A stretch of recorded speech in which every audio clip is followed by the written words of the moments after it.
عايزة تقولي لي ايه جليلة؟ عايزة أقول ربنا يفاديك من كل شر ويستر عليك يا ربي ويوقعك في ابن الحلال اللي يستهلك ويجازيك كل خير ونورتينا وشرفتينا.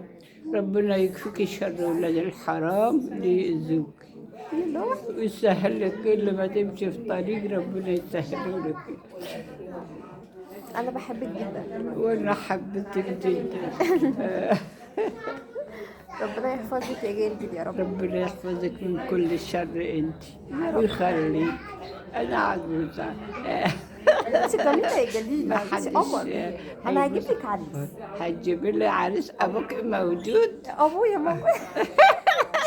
بابا موجود. بس امك ولية طيبة زي كده يعني. هتبقى صاحبتك يا جلجل. طب زي بعض. ما يمكن هو ما يرضاش. لا هخليه يرضى عشان طبعا. بيحب ماما. هخليه يحبك انت كمان. ربنا العافية ويخليه ويفاديه من كل شر. يا رب. انت معك اخوات؟